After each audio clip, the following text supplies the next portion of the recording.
अब आइए हम बात करते हैं यहाँ पे लिपिड मेटाबॉलिज्म की। तो देखिए लिपिड मेटाबॉलिज्म क्या होता है कि हमारी बॉडी जब वेल फेड स्टेट में होती है, वेल फेड स्टेट में, तब हमारी बॉडी में लिपिड का फॉर्मेशन होता है, क्योंकि यहाँ पे टीसीए चलिए जितनी एनर्जी की जरूरत थी उतनी है, उससे ज्यादा हमको एनर्जी का सोर्स मिल रहा है, तब यहाँ पे हमको ग्लाइकोजन सबसे पहले हम बना लीजिए, ग्लाइकोजन में हम बात कर लिए, उसके बाद फिर हम यहाँ पे टीसीए में ये लिपिड मेटाबॉलिज्म चले जाते हैं। तो लिपिड मेटाबॉलिज्म के लिए देखिए शुरुआत इसकी कहाँ से होती है, तो देखिए यहाँ पे सिट्रेट की जरूरत होती है, ठीक है। तो लिपिड मेटाबॉलिज्म के लिए सिट्रेट की जरूरत होती है, और ये सिट्रेट देखिए कन्वर्ट होता है एसिटाइल को ए में।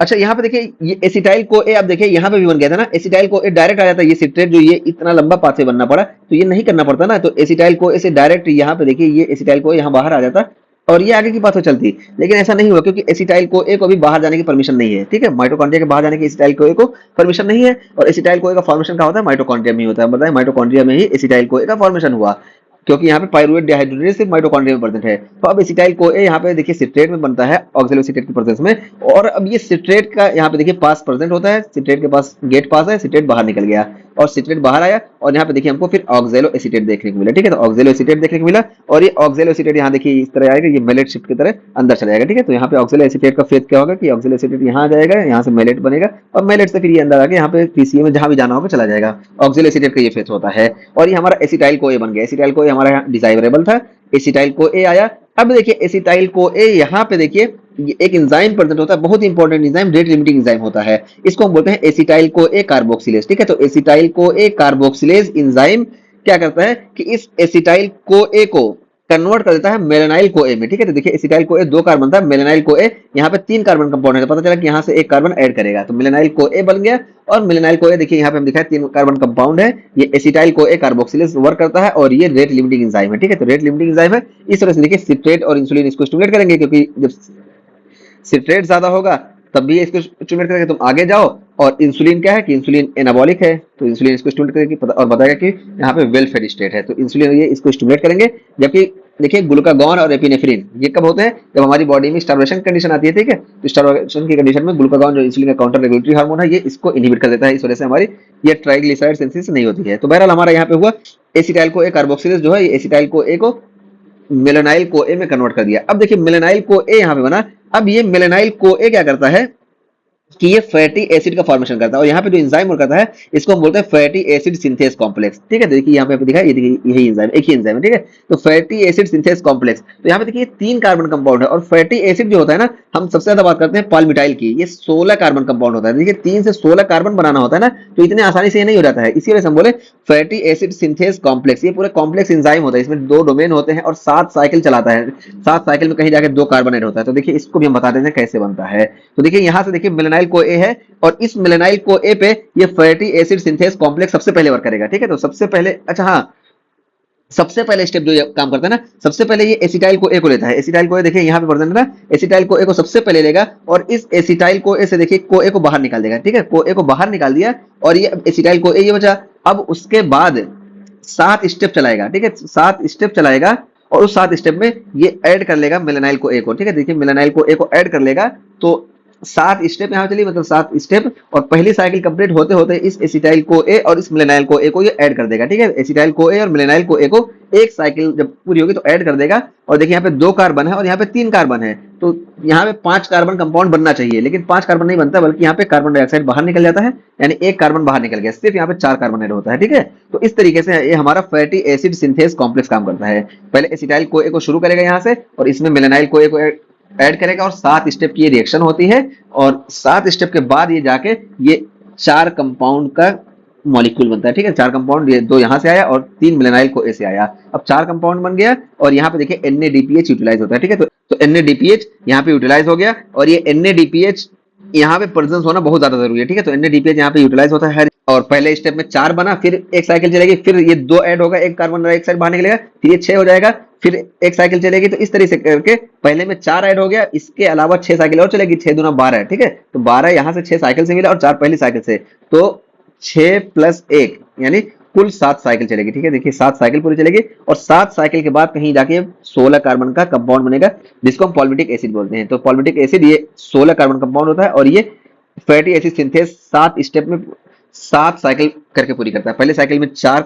बनते हैं, और दूसरी साइकिल से 2-2 ऐड होते रहते हैं, तो कुल मिला के 6 + 1 यानी 6 में 12 कार्बन मिल जाएंगे और पहली साइकिल में 4 कार्बन, तो कुल 16 कार्बन का हमारा पॉलिमेटिक एसिड बन जाता है। और ये यहाँ पे देखिए NADPH में फोकस क्यों कर रहे हैं, क्योंकि NADPH के बहुत इंपॉर्टेंट सोर्स यहाँ देखिए HMP शंट में हम दिखा के आए थे कि HMP शंट में देखिए यहाँ पे हमारा NADPH बनता है, ठीक है, NADPH यहाँ पे बन जाता है। और ये NADPH देखिए यहाँ पे था, ये एक तो हीमोलाइसिस को डिक्रीज करता है, दूसरा फैटी एसिड सिंथेसिस में बहुत इंपॉर्टेंट रोल प्ले करता है, ठीक है। तो इस वजह से NADPH यहाँ पे हम फोकस किए कि फैटी एसिड में NADPH बहुत ज्यादा जरूरी है, ठीक है। तो ये फैटी एसिड देखिए बन गया, ठीक है। फैटी एसिड जब बन गया, अब इस फैटी एसिड पे देखिए क्या होता है, एसाइल को ए सिंथेटेज एंजाइम वर्क करता है, ठीक है। एसाइल को ए सिंथेटेज एंजाइम वर्क करता है, को ए को ऐड कर देगा और ये फैटी एसाइल को ए बन जाता है। और इस फैटी एसाइल को ए पे देखिए अब क्या होता है कि अभी तो ये चेन की फॉर्म में ना 17 कार्बन 16 कार्बन है, 16 कार्बन मतलब हम पॉलिमेटिक एसिड की बात कर रहे हैं, बाकी तो दूसरे होते हैं उससे ज्यादा भी होते हैं।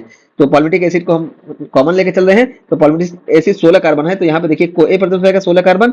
अब यहाँ पे इसको जो होता है ट्राइग्लिसराइड में कन्वर्ट करना होता है, तो ट्राइग्लिसराइड में कन्वर्ट करने के लिए ये देखिए ग्लिसरॉल, ठीक है, ग्लिसरॉल लीवर से आता है और इसी तरीके से डाईहाइड्रोएसीटोन फॉस्फेट ये एडिपोसाइड से आते हैं, ठीक है। देखिए ग्लिसरॉल, ये देखिए डाईहाइड्रोएसीटोन फॉस्फेट से ग्लिसरॉल बन जाता है, ठीक है। ओवरऑल हमको क्या होता है कि यहाँ पे हमको ग्लिसरॉल की जरूरत पड़ती है, ठीक है। देखिए ग्लिसरॉल 3 फॉस्फेट बनता है, ठीक है। तो ग्लिसरॉल 3 फॉस्फेट चाहे इस ग्लिसरॉल से बने या इससे बने, ठीक है, ग्लिसरॉल 3 फॉस्फेट की हमको जरूरत पड़ती है। और देखिए ग्लिसरॉल 3 फॉस्फेट में देखिए यहाँ पे 3 फॉस्फेट ऐड हो गया, तो ग्लिसरॉल ये था 3 फॉस्फेट बन गया। अब इस ग्लिसरॉल 3 फॉस्फेट पे यहाँ पे देखिए एक फैटी एसिड ये है, ठीक है, फैटी एसिड को 2 और ऐड होते हैं, तो देखिए 3 फैटी एसिड जो होते हैं, ये 3 फैटी एसिड, यानी अभी ये फ्री फैटी एसिड है, free fatty acid 3 free fatty acid इस ग्लिसरॉल 3 फॉस्फेट में ऐड होते हैं। और देखिए यहाँ पे ग्लिसरॉल 3 फॉस्फेट ये है और यहाँ पे देखिए ये जो है फैटी एसिड है, फ्री फैटी एसिड जो थे अब यहाँ पे ऐड हो गए, तो इसी को बोलते हैं ट्राइग्लिसराइड। ट्राइग्लिसराइड में देखिए आपको ये ग्लिसरॉल हो गया और ये फैटी एसिड हो गए, तो ये ग्लिसरॉल बन गया। अब ये ग्लिसरॉल हमारी बॉडी में स्टोर रहता है, ठीक है, तो ग्लिसरॉल हमारी बॉडी में स्टोर रहता है। इस तरीके से हम आपको बता दें कि ग्लिसरॉल हमारी बॉडी में कैसे होता है। और ये फ्री फैटी एसिड जो होता है ये हमारी डाइट से भी आता है, काइलोमाइक्रोन लेके आते हैं ना, तो काइलोमाइक्रोन से भी हमारे फ्री फैटी एसिड आता है और जो ग्लूकोज सोर्स है उससे भी फैटी एसिड हमारी बॉडी में बनता है, ठीक है। तो फैटी एसिड देखिए डायरेक्ट भी आता है और हमारी बॉडी में ग्लूकोज से भी फैटी एसिड बनता है और ये fatty acid in the end glycerol 3 phosphate से कंबाइन करके ट्राइग्लिसराइड बन जाते हैं और यही हमारी बॉडी में स्टोर हो जाते हैं। देखिए यहाँ पे हम दिखाए, ये देखिए फेड स्टेट में क्या होता है कि ग्लूकोज देखिए इस पाथवे से ग्लिसरॉल 3 फॉस्फेट में बनता है और फ्री फैटी एसिड भी आते हैं, ओवरऑल हमारा ट्राइग्लिसराइड का फॉर्मेशन होता है जो कि हमारी बॉडी में स्टोर होता है फेड स्टेट में, ठीक है। तो यहाँ पे हमारा ये लिपिड सिंथेसिस की हम बात कर लिए, ठीक है, ट्राइग्लिसराइड की सिंथेसिस कैसे होती है हम यहाँ पे बात कर लिए। और उसके बाद कोलेस्ट्रॉल सिंथेसिस की भी हम बात कर लेते हैं, क्योंकि ये भी हमको फेड स्टेट में ही ज्यादा देखने को मिलता है। तो कोलेस्ट्रॉल सिंथेसिस में देखिए आपको क्या देखने को मिलता है, ये देखिए कोलेस्ट्रॉल सिंथेसिस में भी यही सेम चीज है, यहाँ से सिट्रेट जो होता है बाहर आ गया और एसिटाइल को ए यहाँ बन गया, ठीक है। एसिटाइल को ए से देखिए यहाँ पे एसिटाइल को ए, यही एसिटाइल को ए मिलेनाइल को ए में भी जा सकता था और यही एसिटाइल को ए देखिए एसिटो एसिटाइल को ए बन जाता है। एसिटो एसिटाइल को ए क्या होता है कि 2 एसिटाइल को ए आपस में कंबाइन होते हैं, तो देखिए यहाँ पे 4 कार्बन कंपाउंड हो जाता है, ठीक है। तो एसिटो एसिटाइल को ए यहाँ पे बन गया और इस एसिटो एसिटाइल को ए पे यहाँ पे देखिए HMG को ए सिंथेटेज वर्क करता है, ठीक है, HMG को ए सिंथेज वर्क करता है और 2 एसिटाइल को ए को और जोड़ देता है। इस तरीके से ये HMG को ए बन जाता है जो कि 6 कार्बन कंपाउंड होता है, तो HMG को ए ये बन गया। उसके बाद यहाँ पे एक एंजाइम आता है HMG को ए रिडक्टेज, ठीक है। HMG को ए रिडक्टेज जो होता है ये देखिए इसको HMG को ए को कन्वर्ट कर देता है मिवोलोनेट में, ठीक है। तो देखिए मिवोलोनेट में कन्वर्ट कर देता है और ये HMG को ए रिडक्टेज जो होता है ये कोलेस्ट्रॉल सिंथेसिस का रेट लिमिटिंग एंजाइम है, ठीक है।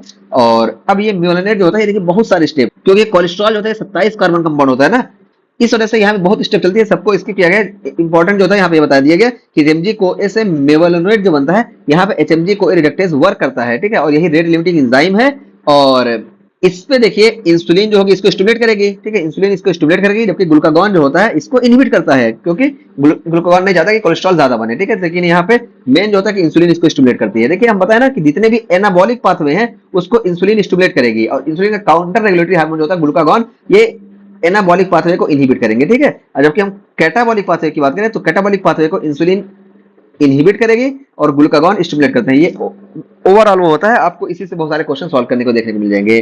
तो ये हो गया हमारा मेलोनेट कोलेस्ट्रॉल में कन्वर्ट हो गया और यहाँ पे इंसुलिन जो होता है इसको स्टिमुलेट करता है HMG को रिडक्टेज को, जबकि ग्लूकागॉन और AMP जो होते हैं इसको इनहिबिट करते हैं। और ये देखिए HMG को ए रिडक्टेज के लिए हम ड्रग का भी इस्तेमाल करते हैं स्टैटिन, ठीक है। तो स्टैटिन जो होती है ये इसी HMG को ए रिडक्टेज को कम करती है, इस तरह से कोलेस्ट्रॉल की सिंथेसिस बॉडी में नहीं होती है और हम कोलेस्ट्रॉल को कम करने के लिए इस स्टैटिन का इस्तेमाल करते हैं। तो ये हो गया हमारा कोलेस्ट्रॉल सिंथेसिस, ठीक है। तो देखिए कोलेस्ट्रॉल सिंथेसिस जो होता है ये कहाँ होती है, देखिए all nucleotide cell of the body ठीक है, बॉडी के जितने भी न्यूक्लियोटाइड सेल सब में होंगे और ये साइटोप्लाज्म और एंडोप्लाज्मिक रेटिकुलम में मिला के होता है।